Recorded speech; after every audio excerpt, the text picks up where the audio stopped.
मन की जो भोग वासनामयी तरंगें उनको मारो, इसने तुम्हारे आत्मस्वरूप के ज्ञान को आच्छादित कर रखा है। इसलिए गुरुर हरिश चरणोपासनास्त्रो जेहि विलिकम स्वयं आत्मबोशम। गुरुदेव भगवान की चरणों की उपासना करके, हरि भगवान की चरणों की उपासना के अस्त्र से इसे काट डालो। जो दुर्वासना की फांसी बनी है, ये जो मन मत वाला होकर भोगों में जा रहा है, ये गुरु चरणों की उपासना से प्राप्त ज्ञान के द्वारा ही इसको मारा जा सकता है। जड़ भरत जी ने कहा, पृथ्वी पते राजन रहोगण, इस देह और इस पत्थर में कोई अंतर नहीं, पक्का कोई अंतर नहीं। 5 भूतों से ये बना, 5 भूतों से बना। जैसे मिट्टी पानी मिलाकर उसको खूब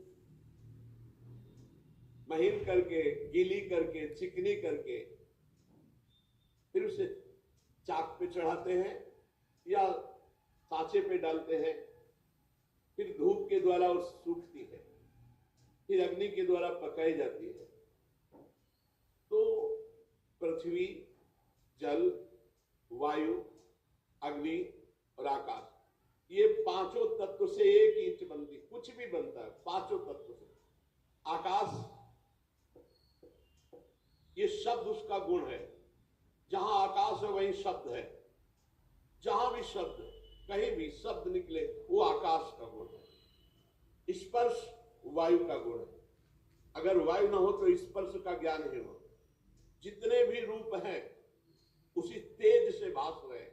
तेज ना हो तो रूप का ही दर्शन ना हो। और रस जल, गंध पृथ्वी, ऐसे ही है। चैतन्य घन परमात्मा इसमें है और चैतन्य घन परमात्मा इसमें, बिल्कुल अंतर नहीं। अगर कह दे कि इसमें कहा है तो यही तो भ्रम हो गया हिरण्यकश्यप को। इस खंभे में परमात्मा, बोले हाँ, निकल पड़े नरसिंह भगवान। काहू सो कहां जहां प्रभु नाही, कोई कण ऐसा नहीं जहां भगवान ना हो।